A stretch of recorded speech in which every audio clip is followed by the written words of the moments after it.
Hello दोस्तों, स्वागत करता हूं आपका एक बार फिर से अपने यूट्यूब चैनल आरके क्लासेज में। दोस्तों यहां पे मैं फिजिक्स सेकेंड इंटर क्लास की लेके आया हूं एक टॉपिक आपका जिसको कहा जाता है तरंगाग्र।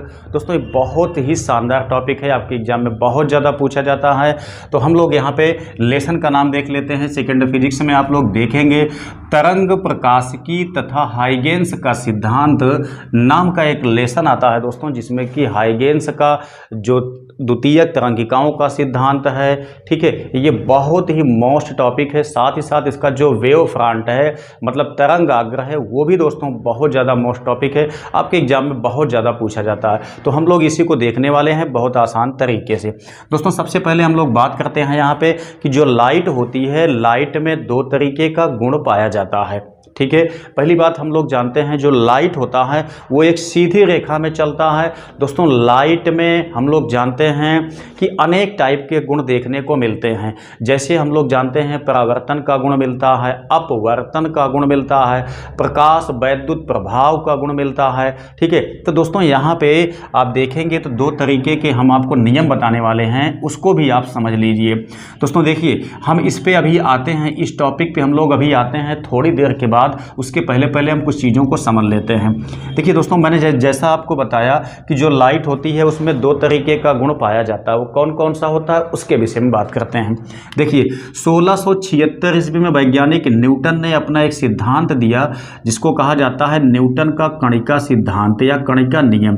दोस्तों इस नियम के अंतर्गत वैज्ञानिक न्यूटन ने ये बात बताई कि जो प्रकाश होता है वो कण के रूप में चलता है। मतलब ये हुआ कि लाइट जो होती है, लाइट की जो किरणें होती हैं उसमें कण मौजूद होते हैं जिसका प्रभाव अनेक स्थितियों में देखा जाता है। जैसे हम लोग जानते हैं प्रकाश वैद्युत प्रभाव। दोस्तों प्रकाश वैद्युत प्रभाव में आप लोगों को मैं बताना चाहूँगा क्या होता है कि जब सूर्य का प्रकाश किसी धातु की सतह पे गिरता है तो क्या होता है, उस धातु की सतह से इलेक्ट्रॉन का उत्सर्जन होता है, ठीक है। ये बात की पुष्टि आसानी से हो जाती है न्यूटन के कणिका नियम से।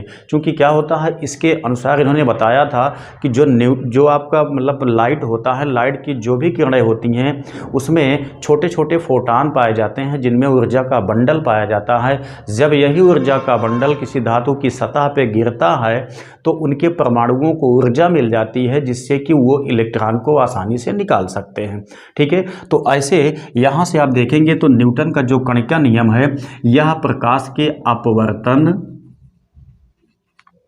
प्रकाश के परावर्तन, ठीक है, और जो मैंने आपको बताया प्रकाश का वैद्युत मतलब प्रकाश का वैद्युत प्रभाव, प्रकाश का वैद्युत प्रभाव, इन सब नियमों की व्याख्या बहुत आसानी से न्यूटन का कणिका नियम कर देता है, ठीक है। लेकिन दोस्तों यहाँ पे कुछ ऐसे इफेक्ट हैं जिनको यह नियम करने में बिल्कुल असफल हो जाता है।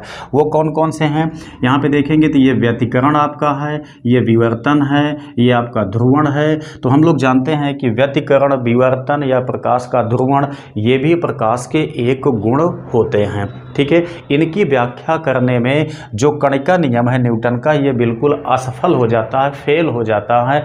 तो ऐसी सिचुएशन में यहाँ पे वैज्ञानिक हाइगेंस ने 1678 ईस्वी में एक सिद्धांत विकसित किया। इन्होंने अपने सिद्धांत में ये बताया कि जो आपकी लाइट होती है, सूर्य का प्रकाश होता है, यह कण के साथ साथ में तरंग रूप में भी चलता है, ठीक है। तो तरंग रूप का सिद्धांत दोस्तों आ जाने के बाद यहाँ व्यतिकरण, विवर्तन, ध्रुवण इत्यादि जो आपके घटनाएं हैं इनका बहुत आसानी से एक्सप्लेनेशन हो जाता है, ठीक है। तो दोनों के दोनों नियम यहाँ पे आसानी से अपने अपने स्थान पे प्रकाश के गुणों की पुष्टि करते हैं। वहीं दोस्तों बात करते हैं यहाँ पे कि जब न्यूटन ने अपना कणिका नियम दे दिया और जब हाइगेंस ने अपना तरंग सिद्धांत का नियम दे दिया, तब वहां से दोस्तों प्रकाश में हम लोग जैसा अभी पढ़े उसके अकॉर्डिंग दो टाइप के गुणों की पुनरावृत्ति हो गई या दो टाइप के गुणों की प्राप्ति हो गई। कौन कौन से? एक दोस्तों ये कि न्यूटन के कणिका नियम के अनुसार ये हुआ कि लाइट में कण भी पाया जाता है और तरंग के हाइगेंस के तरंग सिद्धांत के नियम के अनुसार ये बात पता चली कि कण मतलब सूर्य के प्रकाश में तरंग भी पाया जाता है। तो इस तरीके से यहाँ से प्रकाश की दैत्य प्रकृति का जन्म हो जाता है। किसका?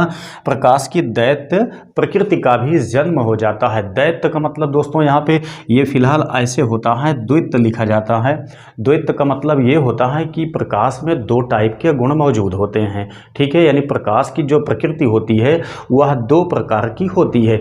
एक दोस्तों क्या होता है, एक आपका कण वाला होता है, एक आपका तरंग वाला होता है। मतलब ये हुआ कि वैज्ञानिकों का मत यहाँ से ये निकल के आता है कि जो सूर्य का प्रकाश होता है वह तरंग के टाइप में भी चलता है, मतलब वो तरंग के रूप में भी चलता है और साथ ही साथ ये कण के रूप में भी चलता है, ठीक है। तो क्या चीज़, एक तरंग के रूप में चलता है, इस बात की पुष्टि हो गई। एक कण के रूप में चलता है, इस बात की भी पुष्टि यहाँ से हो गई, ठीक है। तो इस तरीके से यहाँ पे प्रकाश के द्वैत प्रकृति का जन्म हो जाता है, जिसमें ये स्पष्ट होता है कि तरंग भी है, कण भी है, ठीक है। जो कणिका सिद्धांत है या जो कण वाला सिद्धांत है दोस्तों, ये आपका जैसा मैंने बताया कि यहाँ प्रकाश के अपवर्तन, परावर्तन, प्रकाश वैद्युत प्रभाव या प्रकाश एक सीधी रेखा में चलता है, इसलिए प्रकाश के सामने कोई चीज़, कोई वस्तु रख देने के बाद उसकी छाया पीछे बनती है, ठीक है। तो इन सब चीज़ों का यहाँ पे बड़े आसानी से एक्सप्लेनेशन हो जाता है प्रकाश के कणिका सिद्धांत से, न्यूटन के। वही दोस्तों व्यतिकरण आपका हो गया, विवर्तन हो गया, ध्रुवण हो गया, इन सब चीज़ों की इन सब चीज़ों के गुणों की व्याख्या आसानी से हो जाती है हाइगेंस के तरंग सिद्धांत से, ठीक है। तो दोस्तों हम लोग यहाँ पे पढ़ने वाले क्या है, तरंगाग्र। अब दोस्तों यहाँ पे हाइगेंस के नियम के अनुसार क्या चीज़, हाइगेंस ने जब अपना तरंग सिद्धांत विकसित कर दिया तब वहीं पर जन्म हो जाता है किसका, तरंगाग्र का। इसमें हम लोग क्या समझेंगे, इस चीज़ को हम यहाँ पे समझाने वाले हैं। देखिए यहाँ पे आपका तरंगाग्र क्या होता है, सबसे पहले उसकी बात करते हैं। वैज्ञानिक हाइगेंस के तरंग सिद्धांत के अनुसार अगर कोई आपका प्रकाश स्रोत ऐसा है जो कि एक समांतर प्रकाश किरण को निकालता है, ठीक है, तब क्या होगा, अगर हम एक समांतर प्रकाश किरण के पथ में ही, मतलब उसके रास्ते में, पथ में हम कोई लंबवत रेखा खींचते हैं या कोई लंबवत प्लेट रख देते हैं, तो दोस्तों उस लंबवत प्लेट के प्रत्येक बिंदु पर क्या चीज़, उस लंबवत प्लेट के प्रत्येक बिंदु पर जितने भी कण होते हैं वो कंपन की समान कला में होते हैं। मतलब जितने भी कण यहाँ पे होंगे वो समान कला में कंपन करते हैं। इस चीज़ को आप समझ लीजिए। जितने भी कण इस पॉइंट्स पर होंगे या इस पॉइंट्स पर होंगे या इस पॉइंट्स पर होंगे, जितने भी कण होंगे वो सभी के सभी कण कंपन की समान कला में कंपन करते हैं। इसी को कहा जाता है दोस्तों क्या चीज़, तरंगाग्र। अब दोस्तों जैसा मैंने आपको बताया कि प्रकाश स्रोत से जब ये प्रकाश की किरणें समांतर निकलती हैं तब ऐसी सिचुएशन में जो आपका तरंगाग्र बनता है यहाँ पे, ठीक है, वो कहलाता है समतल तरंगाग्र, ठीक। लेकिन दोस्तों अगर कोई बिंदु स्रोत ऐसा है, कोई प्रकाश बिंदु स्रोत ऐसा है जो कि एक निश्चित जगह से प्रकाश को छोड़ता है, लेकिन प्रकाश आपका सभी दिशाओं में ये आपका जाता रहता है, जिसे आप लोग जानते हैं एक बल्ब होता है। बल्ब का काम क्या होता है, वह लगभग सभी दिशाओं में प्रकाश को रेडिएट करता है या छोड़ता है, ठीक है। तो उस हिसाब से आप देखेंगे यहाँ पे जो मैंने जो भी आकृति यहाँ पे लिया हुआ है इसको आप समझिए। यहाँ पे एक बिंदु स्रोत है, इस बिंदु स्रोत से जो भी प्रकाश की किरणें आपकी निकलती हैं, अगर इन बिंदु स्रोत से निकलने वाली प्रकाश की किरणों को हम यहाँ पे जो आपका ये स्रोत है, इसको हम एक केंद्र मान लेते हैं। केंद्र मानने के बाद हम कोई भी रेडियस का, कोई भी त्रिज्या का एक सर्किल खींच देते हैं, वृत्त खींच देते हैं, ठीक है। तो इसमें उस वृत्तीय पथ के प्रत्येक बिंदुओं पर क्या होगा, जो भी कण होंगे वो कंपन की समान कला में होंगे। जैसे यहाँ पे देखेंगे ये मैंने एक पथ लिया हुआ है, एक निश्चित वृत्त का, मतलब एक निश्चित त्रिज्या का हमने वृत्त खींचा हुआ है, यहाँ पे खींचा हुआ है, यहाँ पे खींचा हुआ है।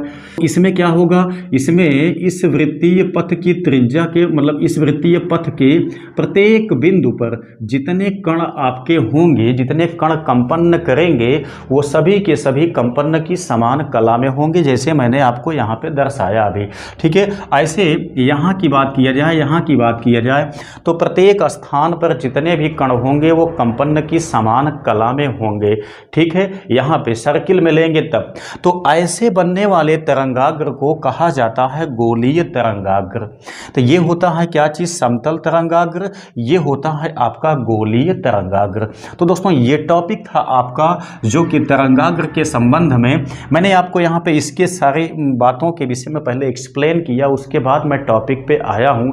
उम्मीद करता हूँ दोस्तों कि ये चीज़ें आपके अच्छी तरह से समझ में आ गई होंगी।